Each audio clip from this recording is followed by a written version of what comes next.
പ്രിയപ്പെട്ട വിദ്യാർത്ഥികളെ, ഇന്നത്തെ ക്ലാസ്സിൽ നമ്മൾ ഡിസ്കസ് ചെയ്യാൻ പോകുന്നത് ഹൈഡ്രജൻ സ്പെക്ട്രത്തിനെ കുറിച്ചിട്ടാണ്. ഈ ക്ലാസ്സിൽ ചെറിയൊരു മിസ്റ്റേക്ക് ഉണ്ട് പറഞ്ഞതിൽ. കുറേ സ്പെക്ട്രൽ സീരീസ് നമ്മൾ അവരോട് പറയും. ക്ലാസ് എടുക്കുമ്പോൾ സ്പെക്ട്രൽ സീരീസിൻ്റെ പേര് പറയും. അതിൽ 2 സീരീസിൻ്റെ പേരുകൾ അങ്ങോട്ടും ഇങ്ങോട്ടും ജസ്റ്റ് ഒന്ന് ചേഞ്ച് ആയിട്ടുണ്ട്. അത് പക്ഷേ ഈ വീഡിയോയിൽ പറയുന്നില്ല. ഈ വീഡിയോ ഹൈഡ്രജൻ സ്പെക്ട്രം 2 ഭാഗങ്ങളായിട്ടാണ് നമ്മൾ ഷൂട്ട് ചെയ്തിട്ടുള്ളത്. അപ്പോൾ രണ്ടാമത്തെ ഭാഗത്തിൽ ആ മിസ്റ്റേക്ക് ഞാൻ മെൻഷൻ ചെയ്തിട്ടുണ്ട്. ഓക്കെ, അതായത് അവിടെ നിങ്ങൾക്ക് ബ്രാക്കറ്റ് ആൻഡ് പാഷൻ സീരീസ് എന്ന് കേൾക്കാം. അത് രണ്ടും അങ്ങോട്ടും ഇങ്ങോട്ടും ഒന്ന് ചേഞ്ച് ചെയ്തിട്ട് മനസ്സിലാക്കണം. ഓക്കെ, അപ്പോൾ നമുക്കിനി വീഡിയോയിലേക്ക് പോവാം. Okay, all the best.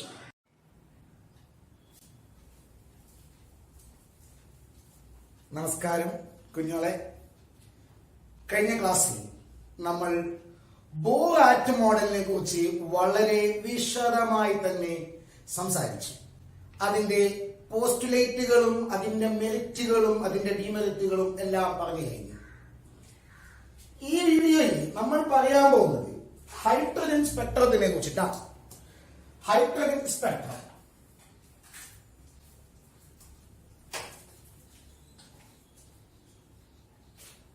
നമ്മൾ ഒരു ഡിസ്ചാർജ് ട്യൂബില് ഹൈഡ്രജൻ ഗ്യാസ് എടുത്തിട്ട്, ഇതാണ് ഡിസ്ചാർജ് ട്യൂബ്. ആ ഡിസ്ചാർജ് ട്യൂബിൽ ഹൈഡ്രജൻ ഗ്യാസ് ഫില്ല് ചെയ്യുന്നു. എന്നിട്ട് ആ ഡിസ്ചാർജ് ട്യൂബിന്റെ 2 എൻഡുകളിൽ പൊട്ടൻഷ്യൽ അപ്ലൈ ചെയ്താൽ അതിന്റെ ഉള്ളിൽ ഡിസ്ചാർജ് സംഭവിക്കും. അതിന്റെ ഫലമായിട്ട് അതിൽ നിന്ന് ലൈറ്റ് പുറത്തോട്ട് എമിറ്റ് ചെയ്യപ്പെടും. ആ ലൈറ്റിനെ ഒരു സ്പെക്ട്രോസ്കോപ്പിൽ കൂടിയിട്ട് നമ്മൾ നോക്കുകയാണെങ്കിൽ, അനലൈസ് ചെയ്യുകയാണെങ്കിൽ, ഇത്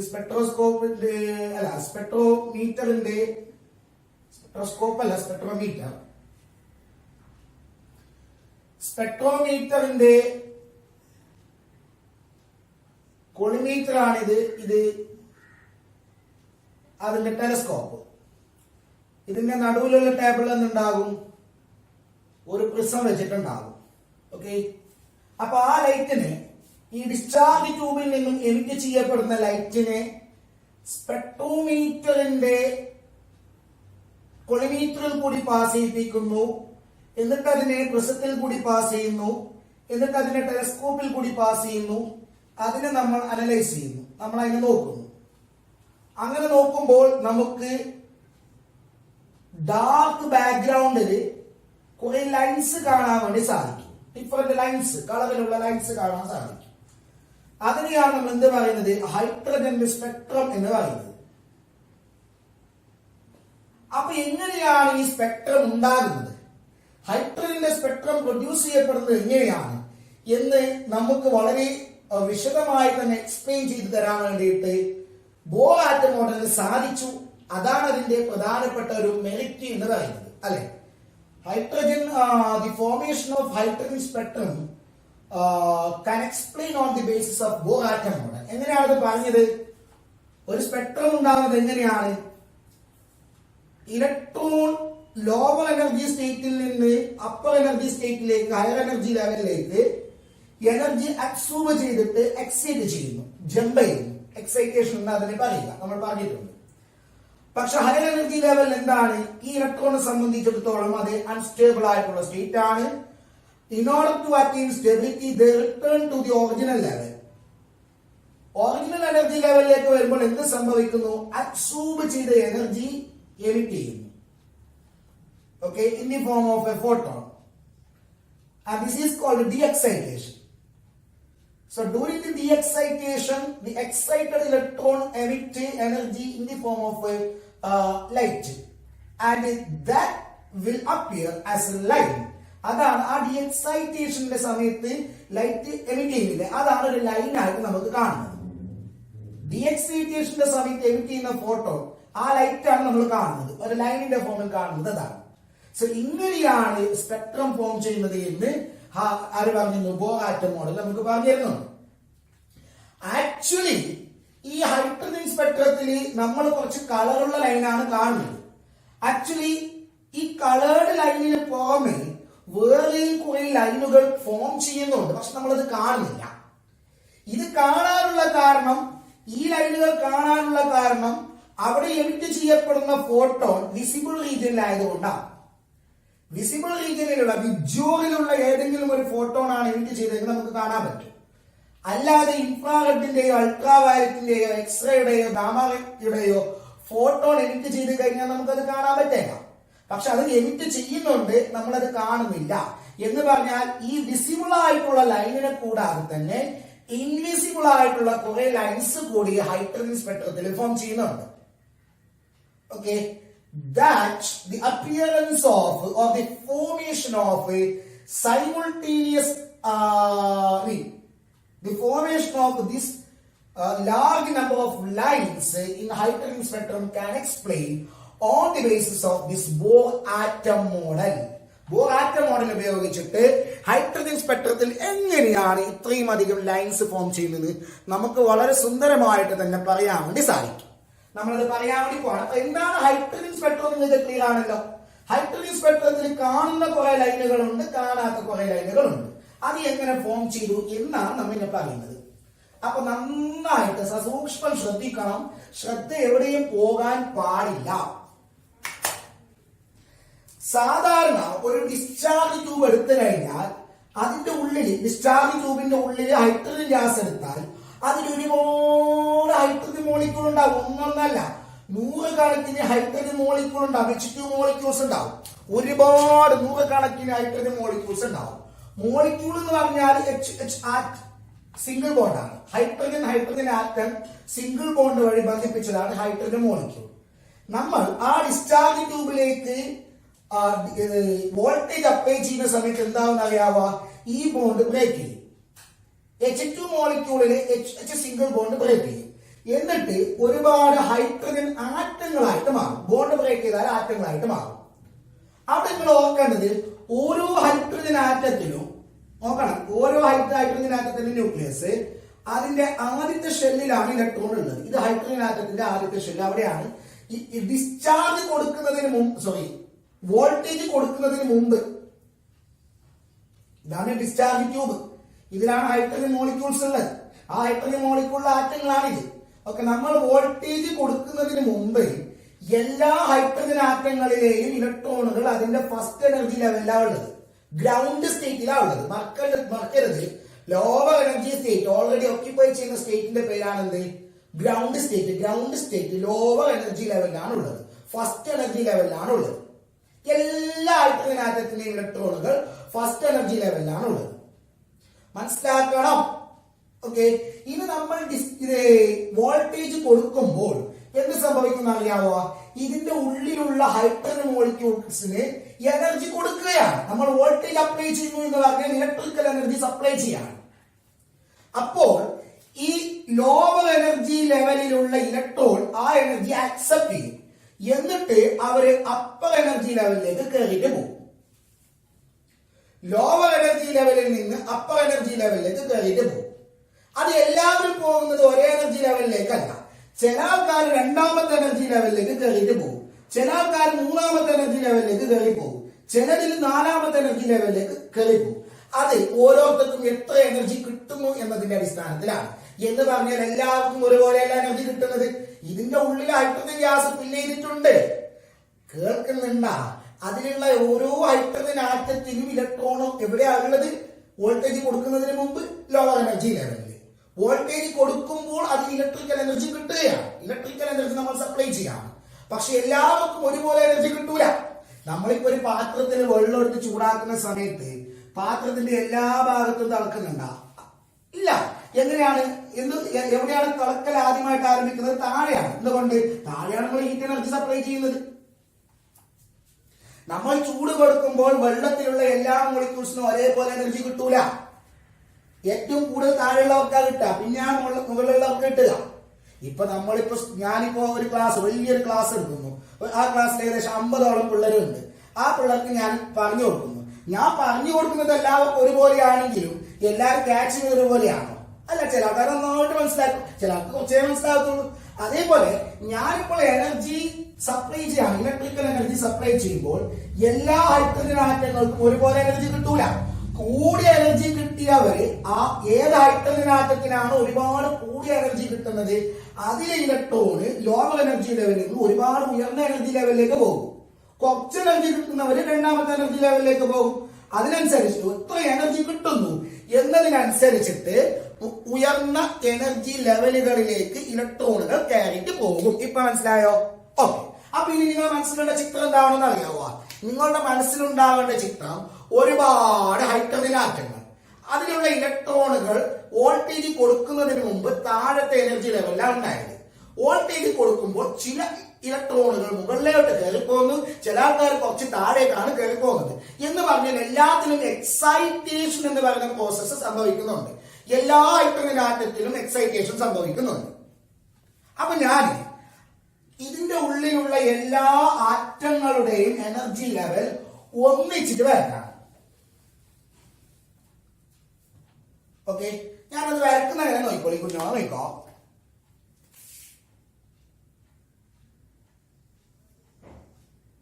ഇതാണ് ഏറ്റവും താഴെയുള്ള എനർജി ലെവൽ. സംഭവം ഇത് തന്നെയാണ്. ഇതാണ് ന്യൂക്ലിയസ്. ഈ എനർജി ലെവലിന് ഞാനൊന്ന് ഹൊറിസോണ്ടലായിട്ട് വരക്കാം. ഓക്കെ, ഇനി അത് കഴിഞ്ഞിട്ടുള്ള എനർജി ലെവൽ ഇതാണ് ഏറ്റവും താഴെയുള്ള energy level, which is the ground state. Okay, ground state.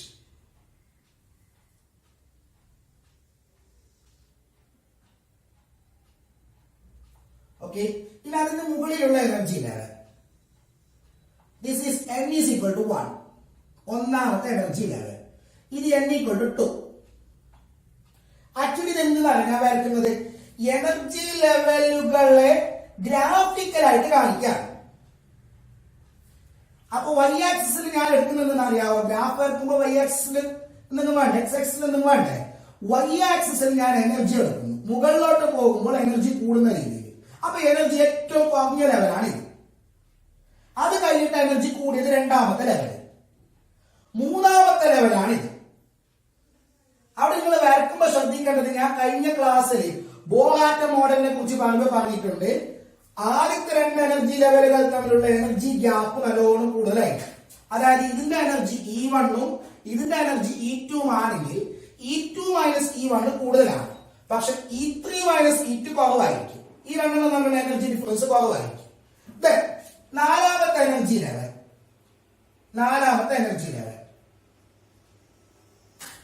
n equal to 4. n equal to 4. ഇതിന്റെ എനർജിയാണ് E4. അപ്പൊ ഡിഫറൻസ് പറയുന്നുണ്ട് 5, 6, 7, 8. ഞാൻ ഇത്ര വരക്കുന്നുള്ളൂ. കുറെ പോയി കഴിഞ്ഞാൽ n equal to infinity ആവും. Okay, n equal to infinity ആവും. n equal to 4 കഴിഞ്ഞു, n equal to 5, n equal to 6, n equal to 7, n equal to 8. Okay, ഇതിന്റെ energy E5, E6, E7, E8. Okay, അപ്പൊ ഇത് എല്ലാ ആറ്റങ്ങളുടെയും energy levels ഒന്നിച്ച് വരച്ചതാണ്. അപ്പൊ voltage കൊടുക്കുന്നതിന് മുമ്പ് എല്ലാ ഇലക്ട്രോണും എവിടെയാണുള്ളത്? ഇലക്ട്രോൺസ് എല്ലാവരും താഴത്തെ എനർജി ലെവലിലാണ്, ഒന്നാമത്തെ എനർജി ലെവലിലാണ്. എല്ലാവരും ഒന്നാമത്തെ എനർജി ലെവലിലാണ്. കണ്ട, എല്ലാ ഇലക്ട്രോണുകളെയും ഞാൻ ഒന്നിച്ച് കാണിച്ചു. 100 കണക്കിന് ഹൈഡ്രജൻ ആറ്റങ്ങളുണ്ട്. ഇത് ഒരു ഹൈഡ്രജൻ ആറ്റത്തിലെ ഇലക്ട്രോൺ, ഇത് വേറെ ഹൈഡ്രജൻ ആറ്റത്തിലെ ഇലക്ട്രോൺ, ഇത് വേറെ ഹൈഡ്രജൻ ആറ്റത്തിലെ ഇലക്ട്രോൺ. എല്ലാവരും വോൾട്ടേജ് കൊടുക്കുമ്പോൾ എവിടെയാണുള്ളത്? അതാതിന്റെ ഒന്നാമത്തെ എനർജി ലെവലിലാണ്. അതാണ് ഇവിടെ കാണിച്ചിട്ടുള്ളത്. ഇനി ഞാൻ വോൾട്ടേജ് കൊടുത്തു, അതായത് ഇലക്ട്രിക്കൽ എനർജി അപ്ലൈ ചെയ്തു. അപ്പോൾ ചില ഇലക്ട്രോണുകൾക്ക് ഒരുപാട് ഹയർ എനർജി കിട്ടും. അവർ ഉയർന്ന എനർജി ലെവലിലേക്ക് കയറിപ്പോകും. ഞാനിപ്പോ ഇവിടെ 8 മാത്രമേ വരച്ചിട്ടുള്ളൂ. അതിന്റെ മുകളിലുണ്ട് കേട്ടോ. അപ്പോ കുറെ ആൾക്കാർ ഹയർ എനർജി ലെവലിലേക്ക് കയറിപ്പോയി. കുറച്ചാൾക്കാർ അതിന്റെ താഴെ, കുറച്ചാൾക്കാർ അതിന്റെ താഴെ, കുറച്ചാൾക്കാർ അതിന്റെ താഴെ, അങ്ങനെ താഴെ മനസ്സിലാകുന്നുണ്ടോ? ഒരു 100 ആൾക്കാരുണ്ടെങ്കിൽ കുറച്ചാൾക്കാർ ഇവിടെ ഉണ്ടാവും, കുറച്ചാൾക്കാർ ഇവിടെ ഉണ്ടാവും, കുറച്ചാൾക്കാർ ഇവിടെ ഉണ്ടാവും.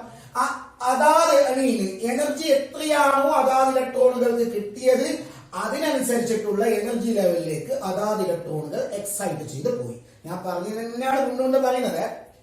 പക്ഷെ നിങ്ങൾക്ക് അറിയാം എന്താണ് ഹയർ എനർജി ലെവൽ എന്ന് പറയുന്നത് എല്ലാവർക്കും അൺസ്റ്റേബിൾ ആയിട്ടുള്ള സ്റ്റേറ്റ് ആണ്. അതുകൊണ്ട് തന്നെ അവർ അവരുടെ ലോവർ എനർജി ലെവലിലേക്ക് ഇറങ്ങി വരാൻ വേണ്ടി ട്രൈ ചെയ്യും. അങ്ങനെ വരുമ്പോൾ ചില ആൾക്കാർ ഒന്നാമത്തെ എനർജി ലെവലിലേക്ക് റിട്ടേൺ ചെയ്യും, ചില ആൾക്കാർ രണ്ടാമത്തെ എനർജി ലെവലിലേക്ക് റിട്ടേൺ ചെയ്യും, ചില ആൾക്കാർ മൂന്നാമത്തെ എനർജി ലെവലിലേക്ക് റിട്ടേൺ ചെയ്യും.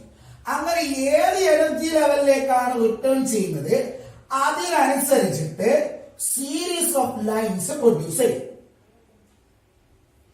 ഒന്നാമത്തെ എനർജി ലെവലിലേക്ക് റിട്ടേൺ ചെയ്യുമ്പോൾ ഒരു സീരീസ് ഓഫ് ലൈൻസുകളുടെ കൂട്ടം ഉണ്ടാവും, സ്പെക്ട്രൽ ലൈൻസ് ഉണ്ടാവും.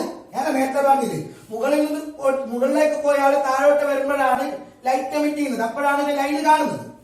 അതുപോലെ മുകളിലോട്ട് പോയവർ ഒന്നാമത്തെ എനർജി ലെവലിലേക്ക് തിരിച്ചു വരുമ്പോൾ ഒരു സ്പെക്ട്രൽ ലൈൻസിന്റെ കൂട്ടം ഉണ്ടാകും. രണ്ടാമത്തെ എനർജി ലെവലിലേക്ക് വരുമ്പോൾ വേറൊരു കൂട്ടം ഉണ്ടാകും, സ്പെക്ട്രൽ ലൈൻസിന്റെ വേറൊരു കൂട്ടം ഉണ്ടാകും. മൂന്നാമത്തെ എനർജി ലെവലിലേക്ക് വരുമ്പോൾ വേറൊരു കൂട്ടം ഉണ്ടാകും.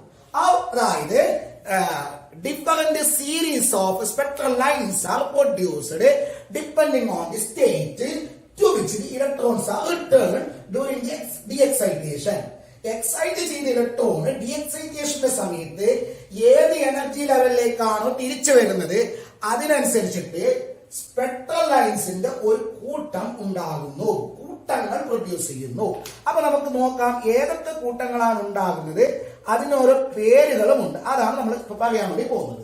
സപ്പോസ് മുകളിലോട്ട് പോയവർ ഒന്നാമത്തെ എനർജി ലെവലിലേക്ക് തിരിച്ചു വരുന്നു. ഫോർ എക്സാമ്പിൾ, എട്ടാമത്തെ എനർജി ലെവലിലേക്ക് പോയ ഇലക്ട്രോണ് ഒന്നാമത്തെ എനർജി ലെവലിലേക്ക് തിരിച്ചു വരും. ഓക്കെ, അപ്പൊ എന്താവും? ഫോട്ടോൺ എമിറ്റ് ചെയ്യും. അപ്പൊ നമ്മൾ എന്താ പറയാ, ഇലക്ട്രോ മാഗ്നറ്റിക് വേവ് ഉണ്ടാവും, വേവ് പ്രൊഡ്യൂസ് ചെയ്യും. അതൊരു സ്പെക്ട്രൽ ലൈൻസ് ഉണ്ടാക്കും. ചിലപ്പോൾ അത് കാണും, ആ സ്പെക്ട്രൽ ലൈൻ ചിലപ്പോൾ കാണാം, ചിലപ്പോൾ കാണാതിരിക്കാം. കാണണമെങ്കിൽ അതിന്റെ ഫ്രീക്വൻസി എന്തിലായിരിക്കണം? വിസിബിൾ റീജിയനിലായിരിക്കണം, അല്ല എങ്കിൽ കാണില്ല. ഇനി 7ൽ നിന്ന് 1ലേക്ക് ഡീഎക്സൈറ്റേഷൻ, 6ൽ നിന്ന് 1ലേക്ക് ഡീഎക്സൈറ്റേഷൻ,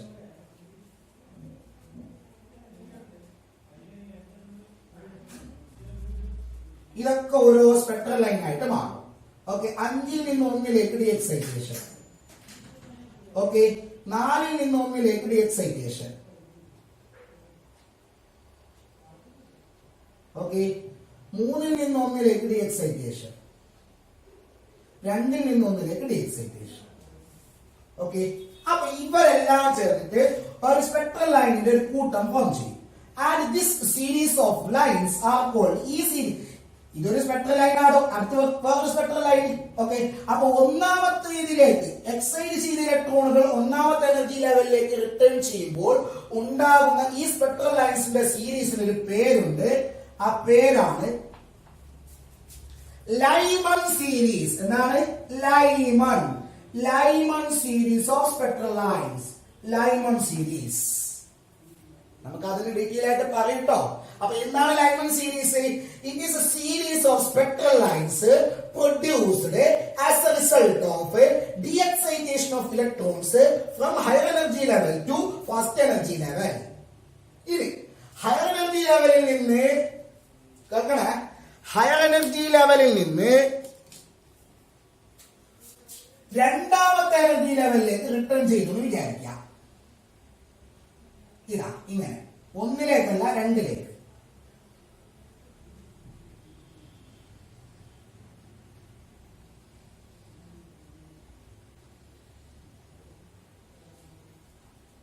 ഓക്കെ, അപ്പൊ നമുക്ക് വേറൊരു സ്പെക്ട്രൽ സീരീസ് എടുക്കും. എടാ, ഇതിന്റെ എല്ലാ സമയത്തും ഓരോ ഫോട്ടോൺ എമിറ്റ് ചെയ്യും കേട്ടോ. ഇവിടെ ഒരു ഫോട്ടോൺ വരും, ഇവിടെ ഒരു ഫോട്ടോൺ വരും, ഇവിടെ ഒരു ഫോട്ടോൺ വരും. ഓരോന്നിനും ഓരോ കളറായിരിക്കും. ഓക്കെ, നമ്മളത് പറയും, കളറ് കാര്യങ്ങളൊക്കെ പറയും.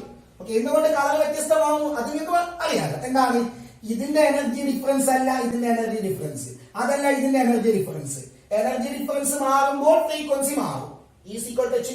എനർജി മാറുമ്പോൾ ഫ്രീക്വൻസി മാറും, ഫ്രീക്വൻസി മാറുമ്പോൾ കളർ മാറും.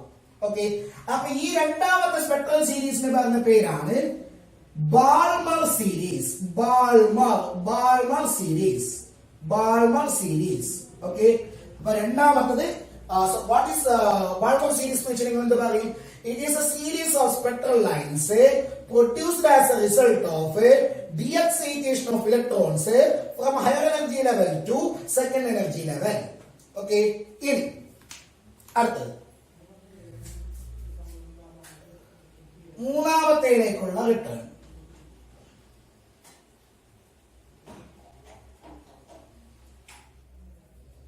ഓക്കെ, അപ്പൊ അവിടെ ഒരു പുതിയ സ്പെക്ട്രൽ സീരീസ് കണ്ടില്ലേ? ആ സ്പെക്ട്രൽ സീരീസിന്റെ പേരാണ് ബ്രാക്കറ്റ് സീരീസ്. എന്താണ്? Bracket series. ഓക്കെ, ഇനി നാലാമത്തേലേക്കുള്ള return.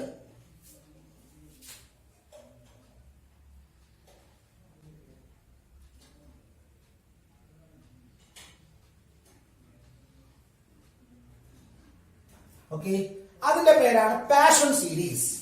Bracket next Paschen series. Next കുഞ്ഞോളെ de-excitation to fifth energy level.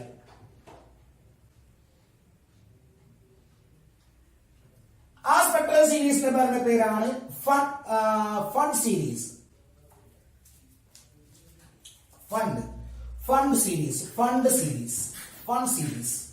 Okay, and last one observe ചെയ്തിട്ടുള്ള, അതായത് ഡിറ്റക്ട് ചെയ്തിട്ടുള്ള ലാസ്റ്റ് സ്പെക്ട്രൽ സീരീസ് ആണ് ഇനി പറയുന്നത്. ഈ സിക്സ്ത് എനർജി ലെവലിലേക്കുള്ള ഡി-എക്സൈറ്റേഷൻ വഴി അവിടെ കുറച്ച് സ്പെക്ട്രൽ ലൈൻസേ കാണാൻ പറ്റുള്ളൂ. അതിന് പറഞ്ഞ പേരാണ് ഹംഫ്രി സീരീസ്.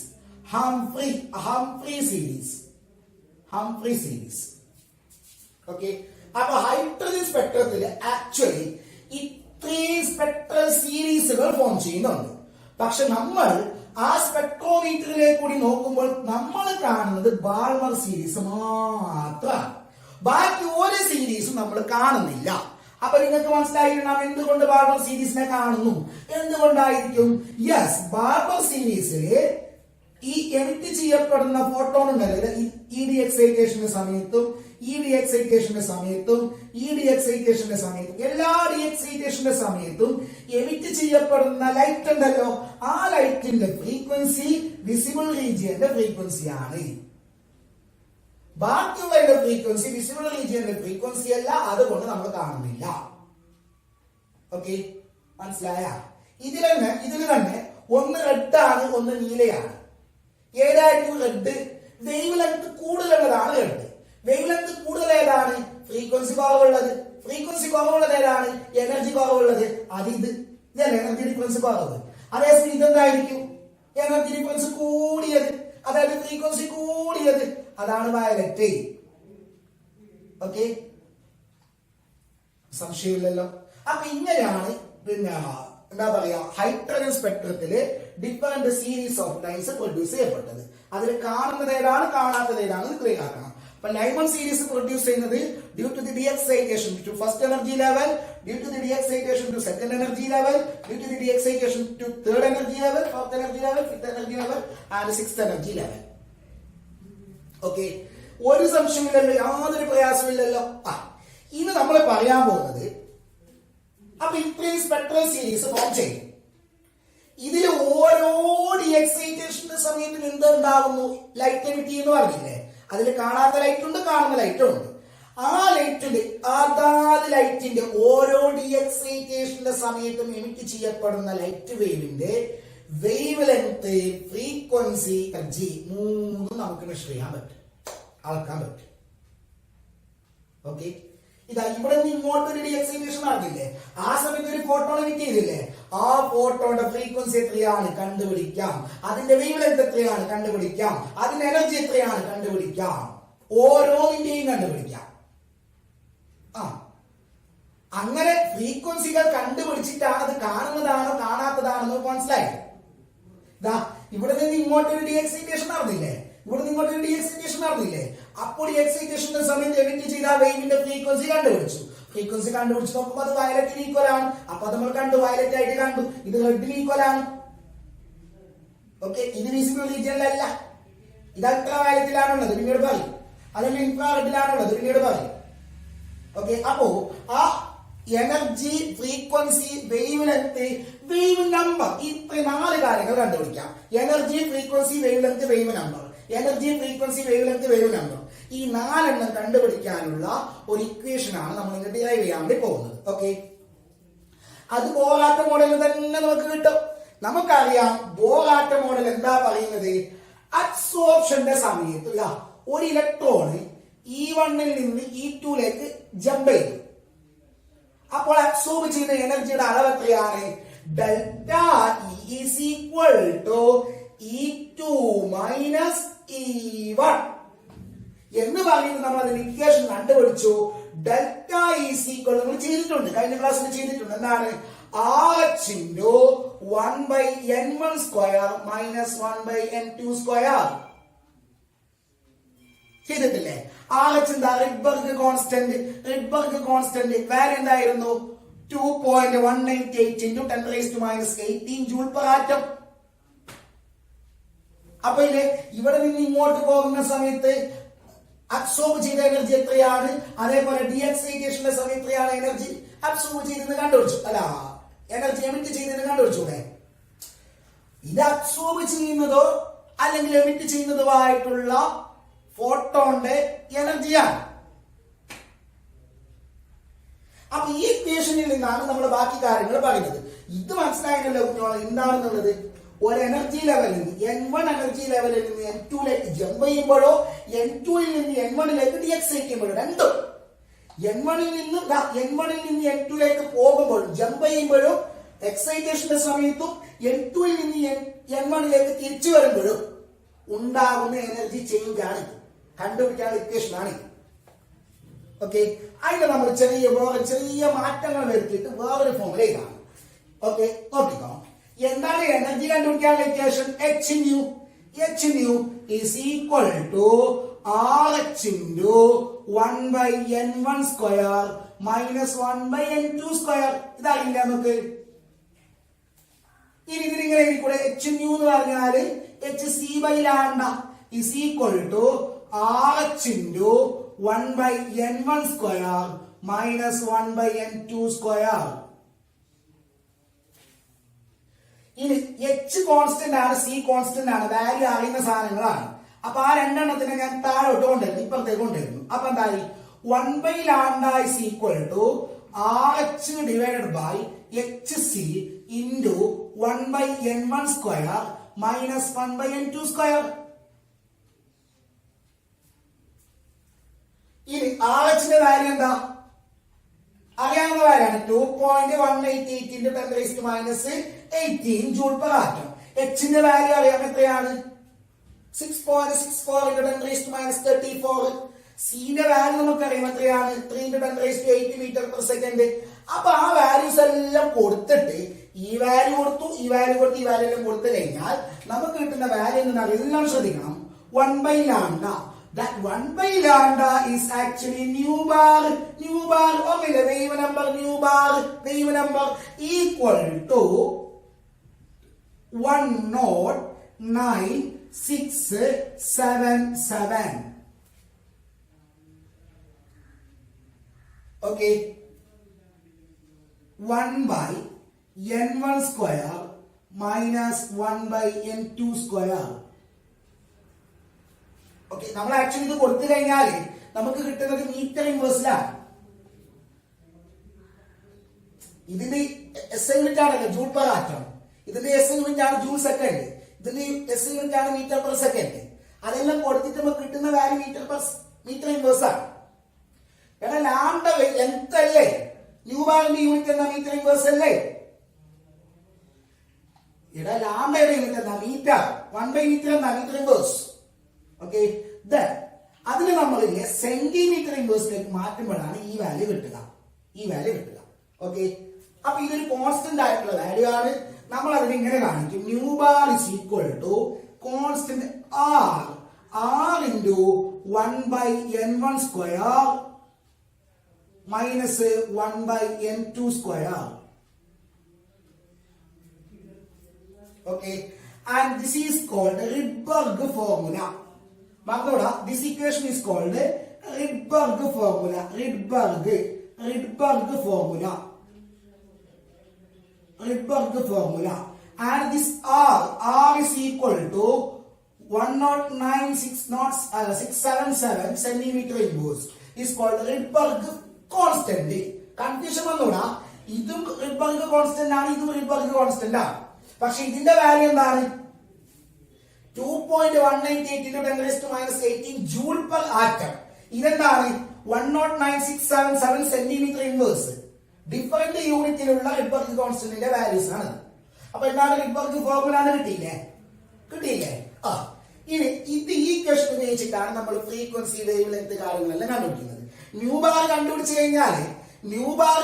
കഴിഞ്ഞാൽ അതിന്റെ റെസിപ്രോക്കൽ എടുത്താൽ എന്തായി? ന്യൂ ബാർ എന്ന് വെച്ചാൽ എന്താണ്? 1/λ അല്ലേ? അപ്പൊ ഇതിന്റെ റെസിപ്രോക്കൽ എടുത്താൽ എന്തായി? ലാംഡ കിട്ടി. വേവ് ലെങ്ത് ലാംഡ കിട്ടി. ലാംഡ കിട്ടി കഴിഞ്ഞാൽ hc/λ ആണെന്ത്? എനർജി. അപ്പൊ ന്യൂ ബാർ അറിഞ്ഞു കഴിഞ്ഞാൽ ലാംഡ കണ്ടുപിടിക്കാം, ഫ്രീക്വൻസി കണ്ടുപിടിക്കാം, എനർജി കണ്ടുപിടിക്കാം, എല്ലാം കണ്ടുപിടിക്കാം. സോ Rydberg ഫോർമുല ഉപയോഗിച്ചിട്ടാണ് ഓരോ സ്പെക്ട്രൽ ലൈനിന്റെയും ഫ്രീക്വൻസി, എനർജി, വേവ് ലെങ്ത് കാര്യങ്ങളെല്ലാം നമ്മൾ കണ്ടുപിടിക്കുന്നത്. ഓക്കെ അല്ലേ? ഇത് നന്നായിട്ട് നോക്കുക. ഇനി നമ്മൾ ഓരോ സീരീസിനെയും വേറെ ആയിട്ട് അനലൈസ് ചെയ്യാൻ വേണ്ടി പോവാണ് ആ ഇക്വേഷൻ ഉപയോഗിച്ചിട്ട്.